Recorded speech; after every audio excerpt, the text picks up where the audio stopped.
The avoidance of taxes is the only intellectual pursuit that carries any reward. John Maynard Keynes, English economist and philosopher.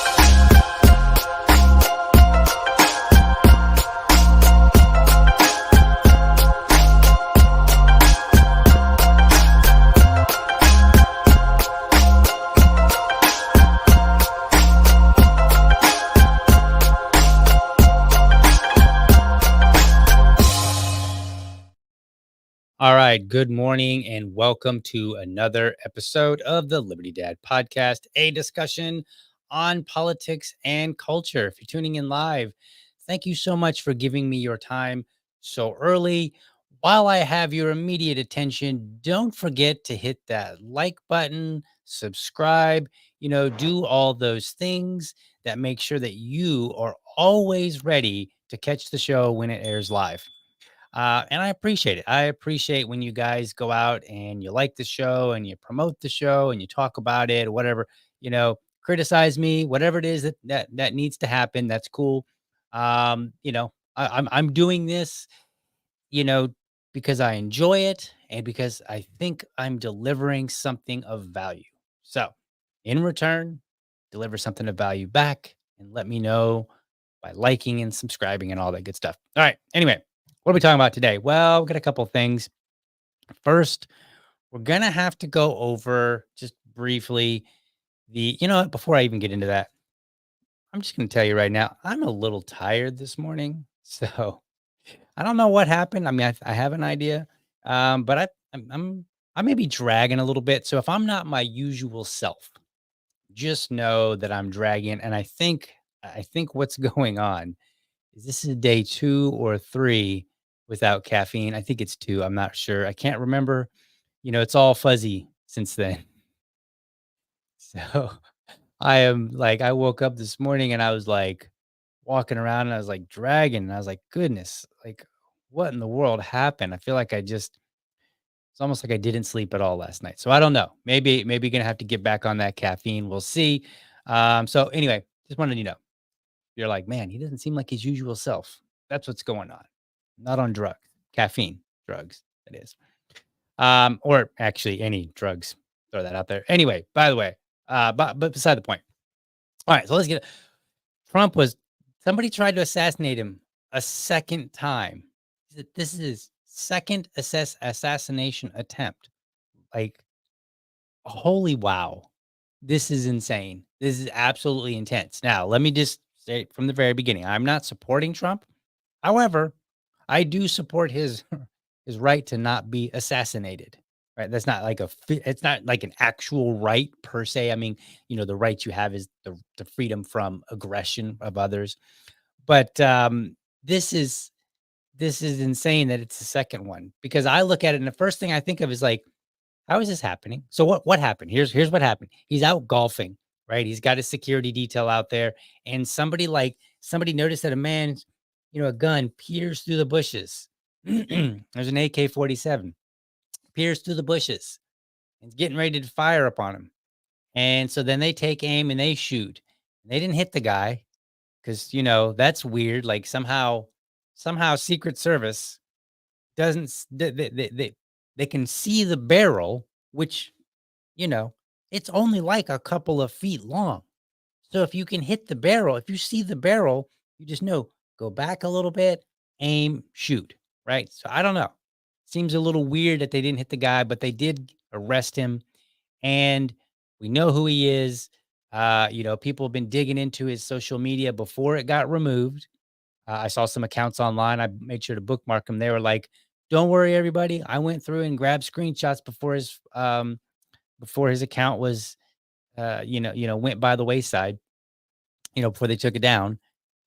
Which I oppose. I think we should be able to look into the shooters' social media and see what they've been saying and kind of get a grasp of who they are. Now I know why they take it down. They're actively in investigation. They probably don't want people jumping to conclusions and saying, "Oh, the guy was a leftist or the guy was, right wing." As a rule of thumb, I'm going to say that a shooter is one of two things.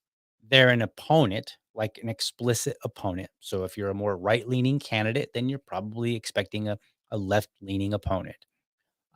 Or they're crazy. Like they're just flat out crazy and that's it. Now, sometimes it could be from your own camp. They're disgruntled, they're mad at you for something and they're going to take it out on you. But I tend to see that's not so much the case so often.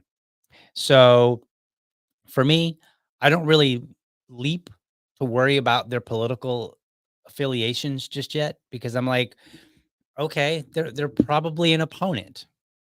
You don't we don't shoot people that we think are going to do something good for us. That's not really how people generally operate. So that's my first inclination. But man, I tell you what was really wild is that they had the attempt, and I was off social media most of the day, and then I get on social media, check things out, and I see that people are talking about Trump being as almost assassinated a second time, and I was like, holy wow! And that it only had happened a few hours prior, and then there's all this information already about the shooter, and that kind of goes towards something that Ann Coulter once said. Now, I know she's a very right wing type of person, and I disagree with her on many things. But on this one, I'm going to have to kind of agree with her. So let's roll that clip and let's see what she has to I say. mean, we don't know who did this shooting, by the way, the Super Bowl shooting. And so just for the record, this video is like old. I don't remember exactly how old, but this video is old. So this is not about the current shooter. This has nothing to do with it because it's like months or years old. We have some idea. What? If it were a white man shooting, we'd know. Well, we don't know, but they haven't. That's how we know it's not a white man. I can tell you that much. You think they were repressing that reporting? They wouldn't tell us about the transgender woman that shot up the Christian school for what, like a year? San Bernardino out here. Remember the crazy terrorist Muslims? That's when I first noticed, they're not telling us who it is. It's not a white male. The longer they go without telling you, it's not a white male. Okay, well, for this one, for right now, as of Friday night, February 16th, We know. we don't officially know. Okay, you have special powers. All right. So that's Ann Coulter. And as a rule of thumb, that is a good assessment. The fact of the matter is when the person is white, the details come out much faster. When the person is a white male, that's when they come out the fastest. And I'm not judging this from data. So this is like observation talking, right? Like she's made this observation. I've made an observation. This is not something that I went and studied and said, okay, during this shooter, how long before the details came out during this shooter? So this is, somebody might look at the data and say, actually, it's a lot closer than it feels, or whatever, right? But observation wise, when I think back, when it's a white male, the details come out faster. When it's a white person that maybe has leftist views, well, the details come out a little bit. They're still faster than if it's a brown person of color, but they're not as fast as a white male. And I think this is an observation that needs to get more attention. And the reason is so that when media, they pick up on something, they tell us sooner. Because if they happen to know this, the skin color or the political affiliation or any details, they should put it out. That's their job. Their job isn't to determine when they should put out that information. Their job should be to tell us. And the way that we enforce that is by not listening to them and understanding what we're missing. So I think I just wanted to make that quick point. And this is a media thing, right? Like now, don't get me wrong. In the aftermath of any shooting or any attempted shooting, there is a lot of details that are incorrect, right? Like people will come out and be like, oh, there's a Republican. And then we find out like later they were actually probably a Democrat or vice versa, right? Like, we make a lot of assumptions initially and there's a lot of rumor. And so we got to be very, very careful. what information that we put out. We want to make sure that we're absolutely accurate, that way we don't perpetuate falsehoods. And, but again, I think the way to have a more informed society is to not play that game. Now, the other thing I wanted to point out is, you know, people on the left, whenever there's a school shooting, man, it's all they can talk about, things like stochastic terrorism and the rhetoric out there.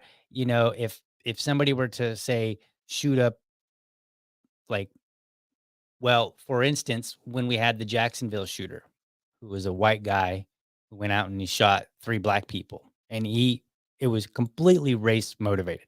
Like, there was no doubt. This was not one of those cases where everybody said it was race motivated because he was white. It was actually that he was race motivated because of the things that he believed and what he was trying to do and his targets. Like everything about it was race related, right? So obviously we learned about it a lot sooner. But the point being that after that happened, you had a lot of calls, and people were talking about the rhetoric and how this rhetoric out there, the rhetoric from the right, is causing people to go out and kill other people, right? So it's like Donald Trump's rhetoric is causing this, and but you'll notice they don't quite do that when the target is a right wing person. So like after Trump's first assassination attempt, after the first assassination attempt on Trump, there was news articles that pointed out like, hey, a lot of those people, they were awful quiet on that front when they normally haven't been. When they normally are jumping to talk about how our rhetoric is so divisive and, causing people to commit violent acts. They didn't have much to say. And I'm willing to bet we're going to see the same thing after, in the days following. So just keep an eye out. Like, just keep an eye out, and you can let me know and say, "Hey, DL, you got it wrong.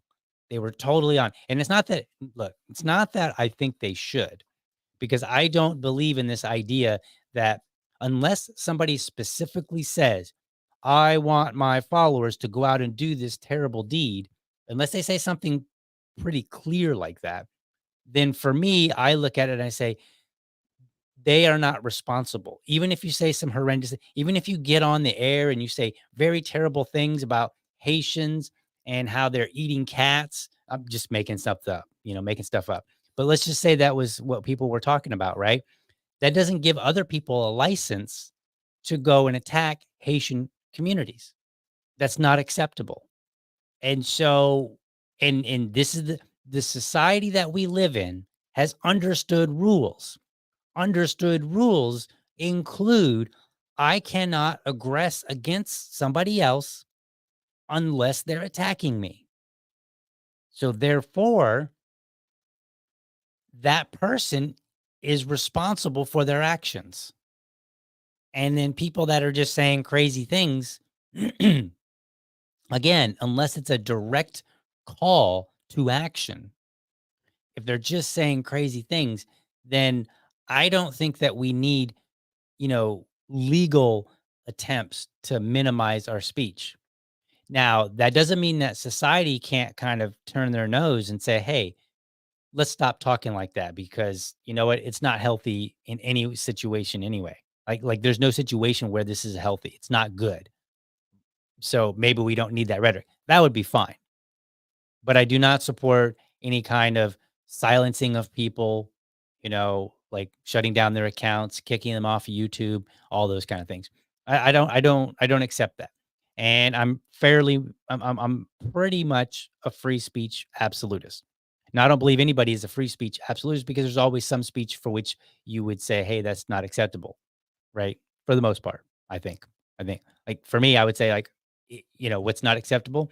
Well, you can't go in and yell fire. And I'm going to use this example and hopefully I get it right. You cannot go into a movie theater and yell fire when there's no fire and not have any consequences. So I'm kind of adding to that. Most people butcher it. What I'm saying is you can go, if there's a fire, yes, you can go in and yell fire, because people need to be alerted to get out.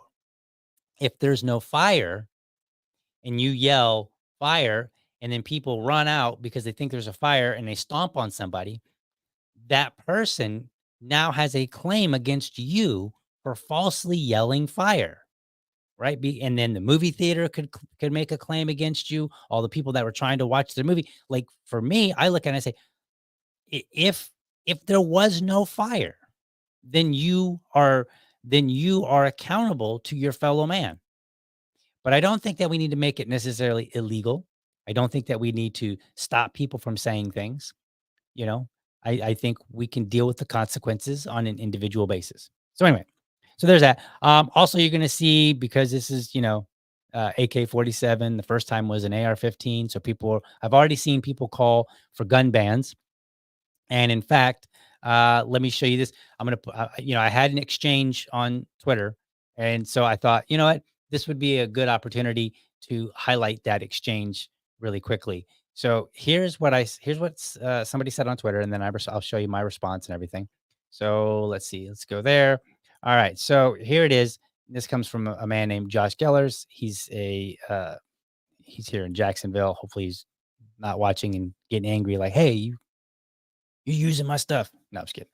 Anyway, no matter what your political leanings are, after today's assassination attempt on former President Trump, there's one thing we can all agree on. For the safety of everyone, from our children to our elected officials, we need to reauthorize the federal assault weapons ban now. Very serious. Yeah, put it in all caps. And I just said, no. That's pretty simple. No.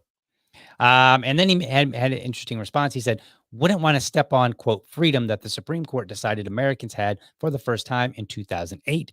Freedom to own weapons of war is greater than freedom to live without fear. So on my response, I said, factually incorrect on several grounds. First, the Supreme Court interprets the laws. They don't decide what freedoms Americans have. So you might think of it as a fine line, but the truth of the matter is their job is to determine, okay, what is in line with the Constitution, what is not. That is their job. Like, their job isn't to go, you know what? Turns out, America, you actually have this freedom. What they do is if I'm limited on something, if the government puts in a law and then I challenge the law, then they evaluate and they say, based on the Constitution, based on our understanding, based on prior Supreme Court rulings or any court ruling, right? Like sometimes they use precedent from lower courts, based on these different things, based on some history, based on, what did we do, and it depends on what's being challenged.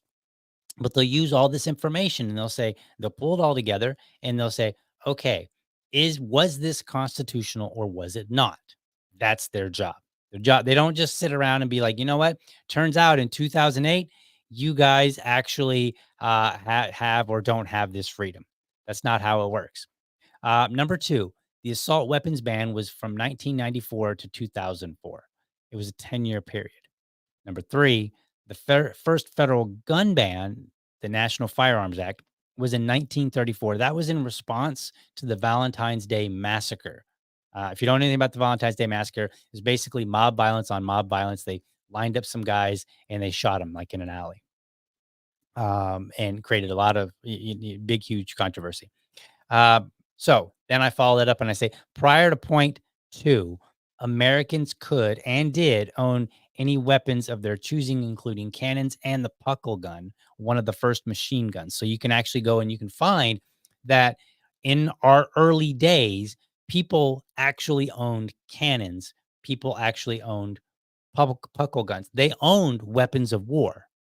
And so what the Supreme Court ruled in 2008 was related to the militia and saying, like, you do not have to be part of a militia to own firearms. Now, where I think they got it wrong is they said, hey, the Second Amendment is not absolute. And so then they used prior laws and stuff like that were in place in various states. And part of that is where they'll go back and they'll say, okay, well, and I'm going to make it up at the moment. Let's say that Massachusetts had a law in like 1791, just say, right? So 1791, let's just assume that there was a law that had some limitation on firearms for people in the state of Massachusetts, and that was never contested.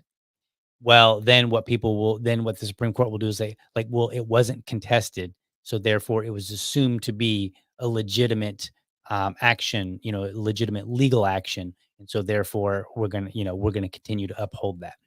Or if it was challenged, and let's say maybe the Supreme Court at the time said, nope, this is within line of the Second Amendment, then the Supreme Court today might look back and say, okay, well, based on this particular case history, then we're gonna apply that today, because the idea being that the closer you are to the Second Amendment, the more likely people understand it for what it was supposed to be. That's kind of the gist of it. So it's a little rundown of history there. Um, and I continued, and I said, our nation has existed longer with the right unimpeded than it has with, and the assault weapons ban was in place for only a fraction of our history. So even if it had been in place for like 50 years, it still would have been a fraction of our history. Okay. And so the point here that I'm making is that we've actually went longer without all of these bans and restrictions than we have had with them. And depending on the ban and whatever will depend on the length of time. But again, the first at the federal level, since that's what the uh that's what the national fire. I'm sorry, not the national fire. That's what the assault weapons ban. That was a federal level thing, and so when we're looking at the federal level, the first one was in 1934. That's when we had our first gun ban, and it was actually in response to mob violence, mob on mob violence. So this wasn't actually even citizens going out and blowing each other away. So then I would say, okay, well, what is the difference between then and now? Like, it can't be just we got better guns. And so therefore people said, wow, we've got better guns. I'm going to go and kill more people. Like, that wouldn't really make sense. Unless somebody could go back through history and say, okay, well, here is when somebody tried to kill a lot of people. They just couldn't because they were using a musket. So if they could show that, then maybe they could demonstrate that there has been a long-standing history of people trying to kill other people. And so maybe there is some sort of violence embedded in the United States. And we could have a conversation about that. I'm still not going to agree to any restrictions on the Second Amendment, because I think that being able to defend yourself supersedes everything. And the ability when it comes to defending yourself, a big component of that is that you can choose what weapon you want to use to defend yourself. So I'm in my home. I could choose whatever weapon I want to defend my home. I could have a shotgun. I could have a handgun. I could have a rifle, right? I could have an AR-15. I could say I don't want any firearms, and I'll just carry around a sword, right? Like, that's my decision to make, and it may not be like, if you're into self-defense, like, that's a big thing to you. You're very familiar with a lot of firearms and how to best use them, and when one's more appropriate than another.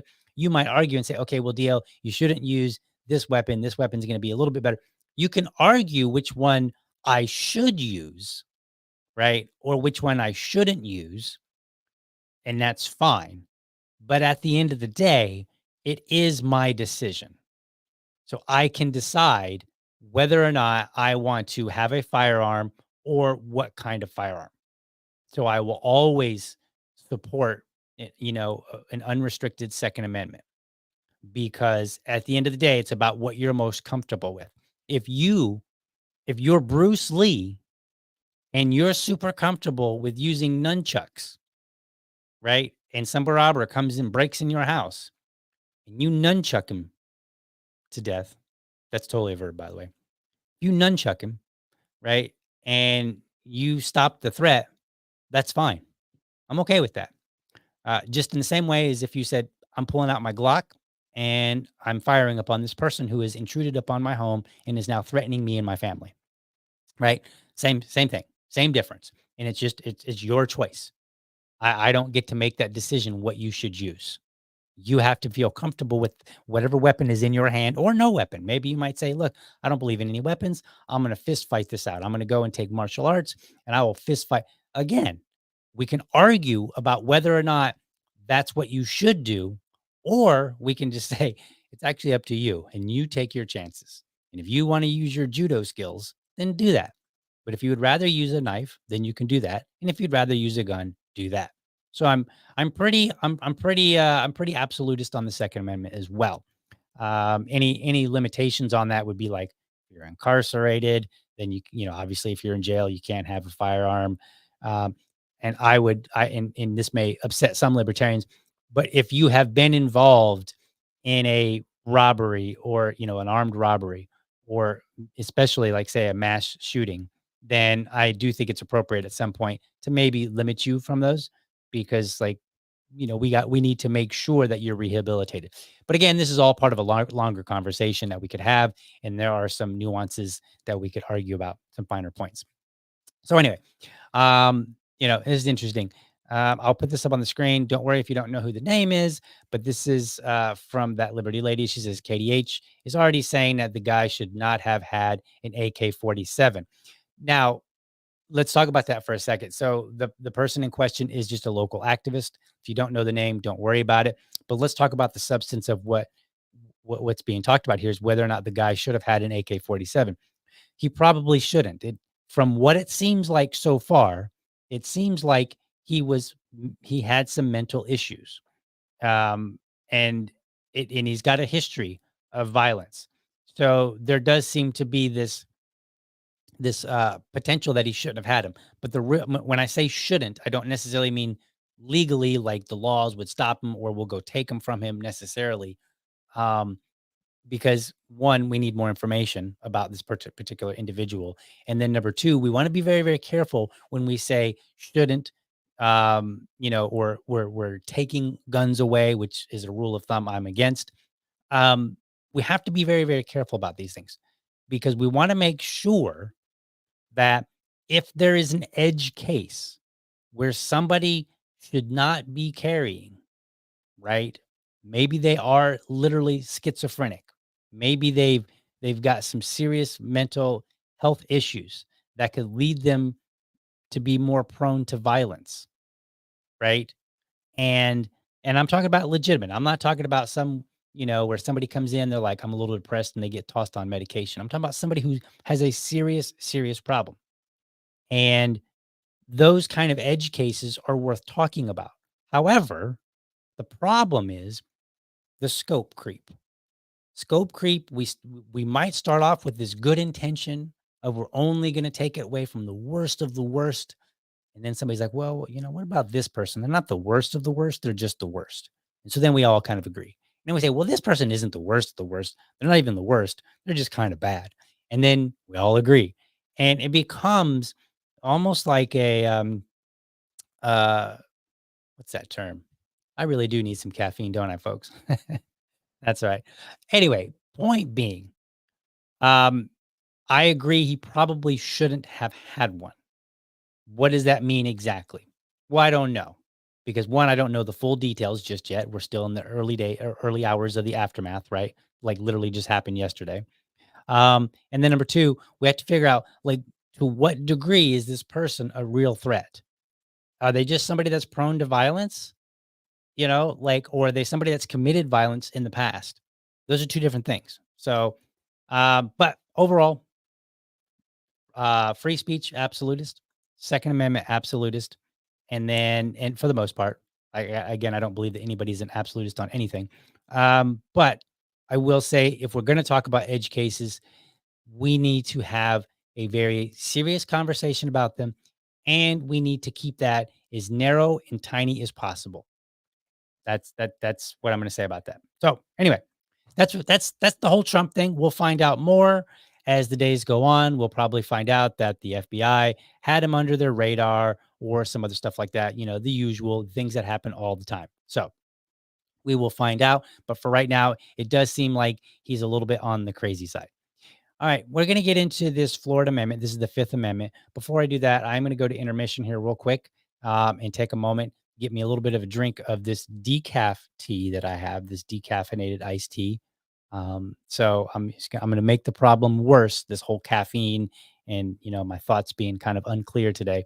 I'm going to make it even worse by drinking some more decaf. So we'll be right back in just a moment. Attention, Florida. We believe in maximum freedom and limited There will government. be multiple libertarians on your ballot this November. So take a chance on something different. I'm Fina Benoit, and I approve this message.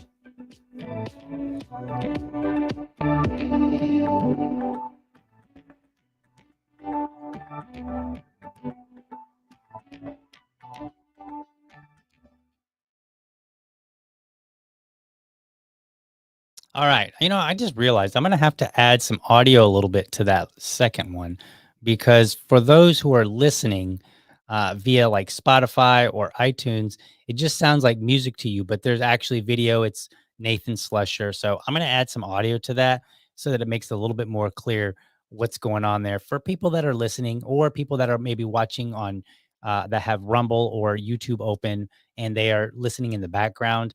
Make sure that it's a little more clear what that audio is so that. But at any rate, I'm on the struggle bus, but the show must go on. Let's talk about Amendment 5. So here's a news story that discusses what amendment, and I think this one's actually going to be relatively easy because it's about taxes. And you know how I feel about taxes. It's theft. But let's watch this video clip and let's see what the news is telling us about it. A constitutional amendment on the November ballot could help homeowners save money on their property taxes. The proposed amendment calls for an annual inflation adjustment to the amount of money that homeowners can deduct from their property tax bill. CBS News Miami's Yvonne Taylor explains how it works and has reaction from those who may benefit from it. In the ballot, it will be Amendment 5. This deduction, if applied, would be based on the rate of inflation at the moment when homeowners pay their taxes. People in South Florida are already telling me anything extra helps. Nancy Morales paid more than $2,500 in property taxes for her house in 2023. Paying less would be a relief for her family. Anything that help us, the middle class here in Miami, we're struggling. Tallahassee approved House Bill 7019, which will now be known as Amendment 5. Governor Ron DeSantis signed it. State Representative Alina Garcia from South Florida was one of the sponsors. She told me now voters have to approve it. It's going to be on the ballot. It's Amendment 5. Voters will decide because it means less money for local governments, more for taxpayers. Right now, we have a $50,000 tax exemption. But what this would do is it would go according to the inflation. CBS News Miami asked Miami-Dade property tax Pedro Garcia about Amendment 5. I believe it's a good amendment. Using the example of Morales, house valued at $300,000, Garcia says homestead exemption is $50,000. We have two homestead. We have a $25,000 as part of the school board, and we have an additional $25,000. So let's say the cost of living increase 5%. Will be an increase of 5% on that $25,000. And that will provide the people to pay a little bit less in taxes. 25,000 times 5% equals 1,250. You add that to the 25,000 and it is now 26,250. The new homestead exemption is 51,250. When would this go into effect? That will take effect on January 2025. I welcome $1,000 and any type of exception because it does make a difference. If Amendment 5 becomes law, the maximum deduction that it will actually represent would be up to $25,000 more. You decide in November. In Southwest Miami-Dade, Yvonne Taylor, CBS News, Miami. All right. So basically, it's a tax cut.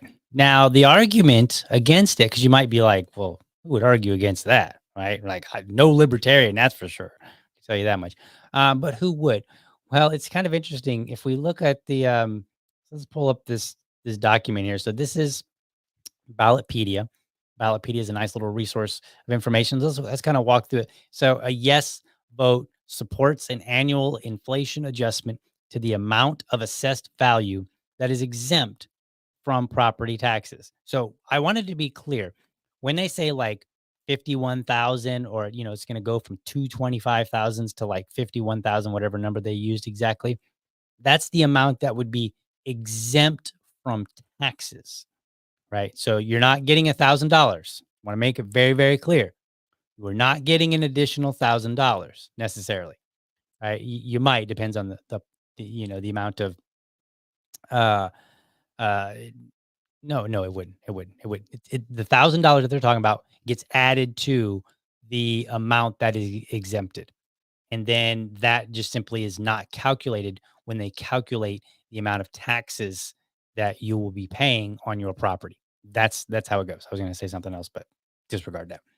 A no vote opposes annual inflation adjustment to the amount of assessed value that is exempt from property taxation. So ultimately, it's just like you're just basically deciding, do I want more exemption, a higher exemption from the my tax burden, or do I want it to remain the same?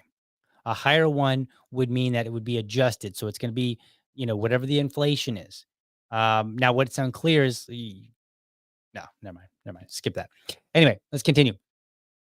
I'm telling you, folks, this is a rough morning. Hopefully tomorrow I'll be back in good shape. Kind of get this dealing with no caffeine out of my system. So hopefully by tomorrow we'll be back in shape. But anyway, we'll get through it, and just apologize if I sound a little wild and crazy today, and just like, geez, he's all over the place. Just because I'm just not not myself right now. That's okay. So I think this is very interesting. How did Amendment 5 get on the ballot? To put a legislatively referred constitutional amendment before voters, a 60% vote is required in both the Florida State Senate and Florida House of Representatives. The amendment was approved by the Florida House of Representatives on February 1st, 2024, with 86 representatives voting in favor and 29 representatives voting against. So you might want to go and look up and say, was my representative one of those 29? Because you might have to send them a nasty letter. Among House Democrats, 5 were in favor and 29 were opposed. Among House Republicans, 81 were in favor and none were opposed. So if you have one of those 29 Democrat representatives, you might want to give them a call. You might want to send an email and say, exactly what were you thinking by not offering me an opportunity to have a tax cut, reduce my tax bill on my property? Because I want you to think about this, folks. Let's say you buy a home for $200,000. Okay. It's a lot of money. $200,000 is a lot of money.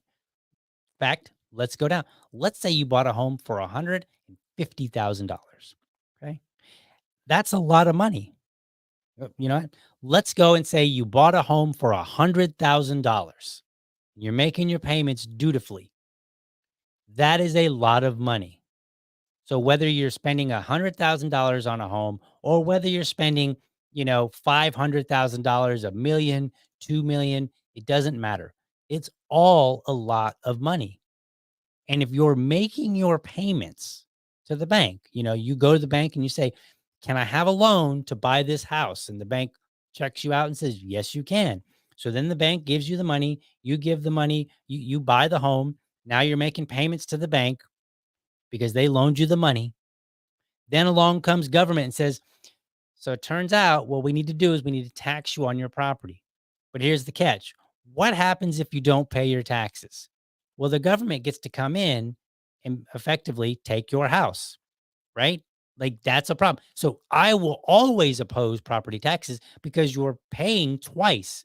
You're paying, one, to get quote unquote ownership, but then you're basically paying a big bully to keep ownership of it, right? The government in this particular case is the mob. They're basically the mob. They're coming in, they're saying, be a shame if somebody came along and something happened here, huh? Better pay us and we'll make sure that doesn't happen. That's the same thing. The only difference is the government gets to go, it's legal. That's the difference. That's the big difference. They get to say it's legal. But we got some more tax issues with this. So anyway, you may want to reach out to your members, and you know what? Even if it's not your representative, you could probably send them a letter anyway and be like, "Hey, the hell you doing? You need to be voting yes on every opportunity to lessen the tax burden on the citizens of Florida. Every single one. If it's an opportunity to to either lower taxes or to lower someone's tax bill, the answer should always be yes. Yes, yes, yes, yes, yes. End of story. We're not accepting any no's today. Not for that one. All right. The amendment was approved in the Florida State Senate on March 6, 2024 by a vote of 25 to 15 of Senate Republicans. 25 were in favor and 3 were opposed. So we probably should go. And now that I'm reading this, I'm thinking I should have looked up those names and had them at the ready for you. So I apologize. All 12 Senate Democrats voted against the amendment. So Democrats got a problem here. They apparently don't want you to have a lower tax bill.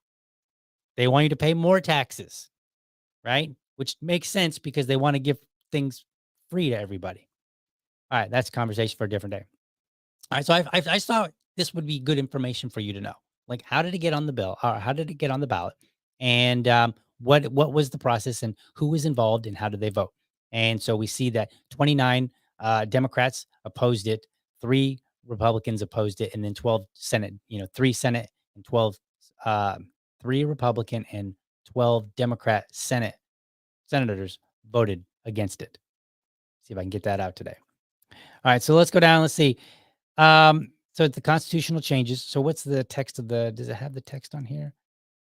I think it's just going to be, okay. Anyway, so here's the text down here. I'm just going to read to you the items that are underlined because that is, that's the change that they're going to make to the Constitution. They're adding the $25,000 amount of assessed valuation exempt from taxation provided in subparagraph A1B shall be adjusted annually on January 1 of each year for inflation using the percent change in the consumer price index for all urban consumers.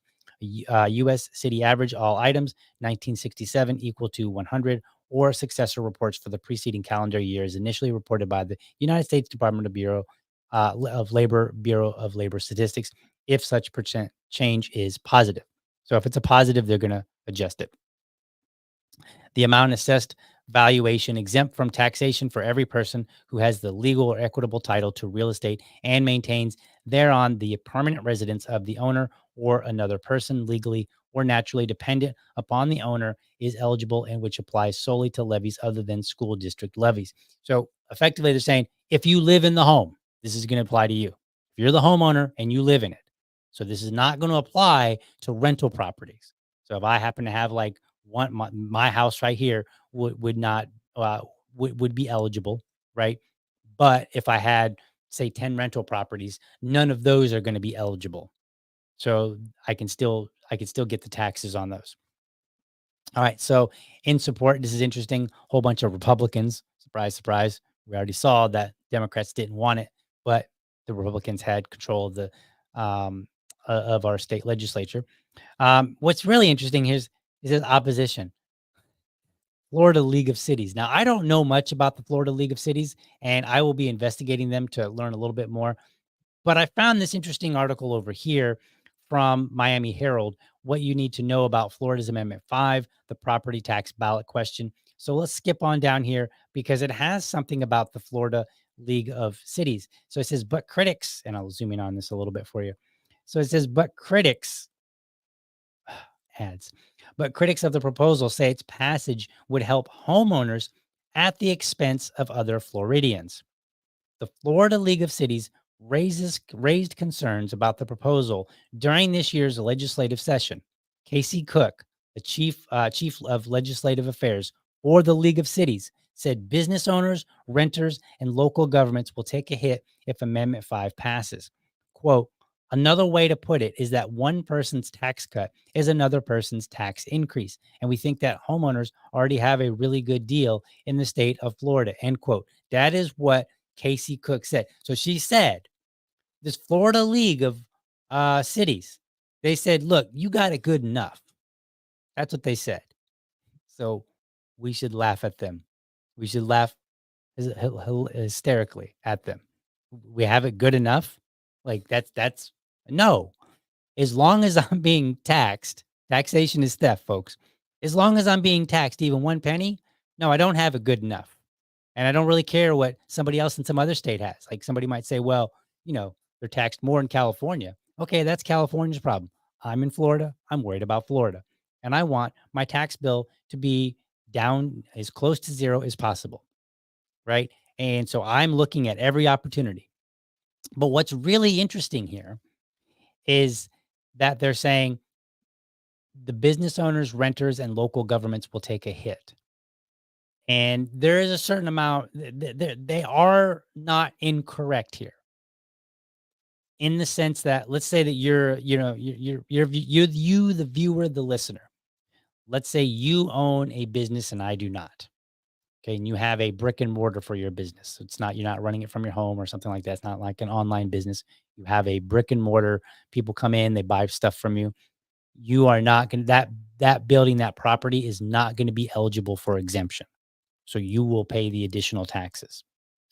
And so the argument here is that, well, if we lower the taxes, then you're going to have to pay more because they may increase the taxes. Or if not, at a very minimum, you're still going to be paying taxes. So you will be paying a tax that I will not be paying on my property.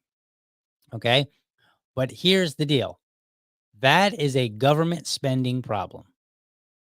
Because if it gets to the point where we say we should lessen the tax burden for this group of people, right? Now, I think that we should lessen the tax burden for everybody, but I'm willing to start with one person and then let it trickle down to others. Okay. That's my trickle down economics. You start with one and then you just keep adding.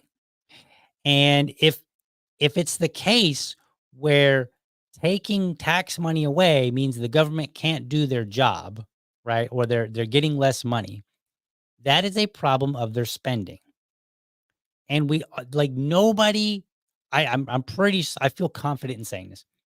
Nobody is going to look and say, government has exactly the amount of money that they need, or they're going to say, or they're not going to say, government is using all of their money very efficiently.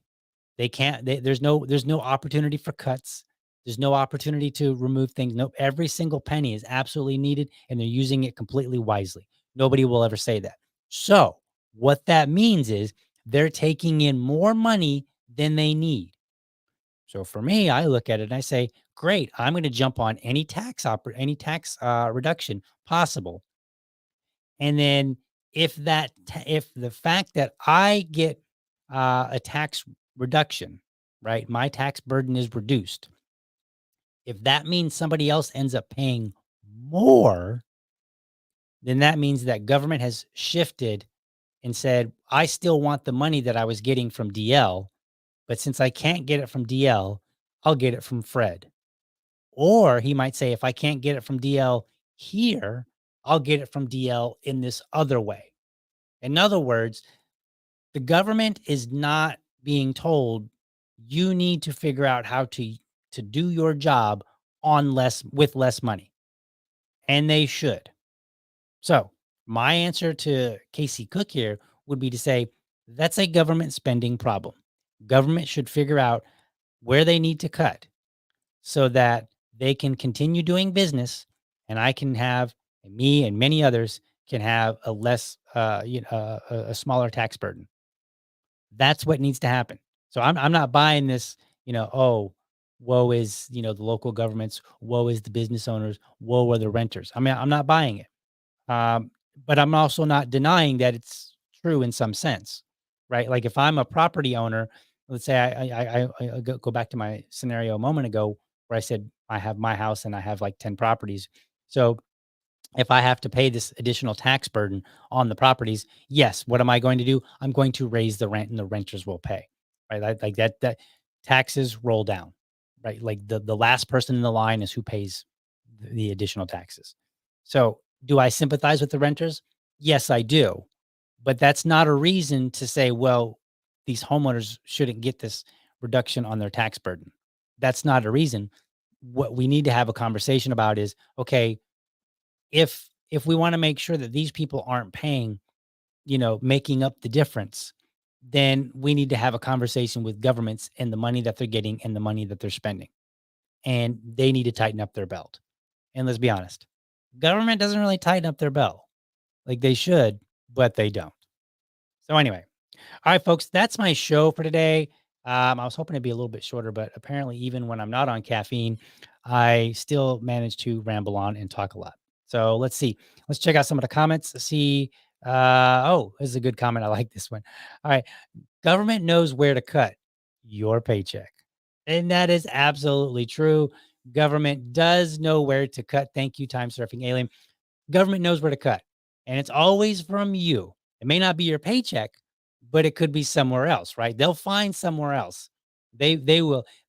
That's why we need to know this stuff so that we can go and say, all right, keep an eye on them and say, all right, what are you doing? All right, where did you cut? We know that we've cut your revenue a little bit. Where did you cut in your spending? And if we don't ask that question, then all they're going to do is they're going to shift that burden somewhere else. And maybe or maybe not, it may or may not be applied to the homeowners. They may just pay it somewhere else, or it may be applied to some other citizen, right? But the government will make up the difference unless we pay attention to them. All right. Folks, thank you so much for watching. Hope you found this episode informative and inspiring. Be sure to catch me Monday through Friday, 7:30 a.m. for an informed discussion on politics and culture. Make sure that you are also subscribed to my YouTube channel, or if you prefer my Rumble channel, you can go to youtube.libertydad.com, or you can go to rumble.libertydad.com. While you're there, let me know how I'm doing by leaving me a comment. Last but not least, I want you to remember, if you're a champion of liberty, your business is people and your product is liberty. I want you to have a great week. Catch you tomorrow. But for now,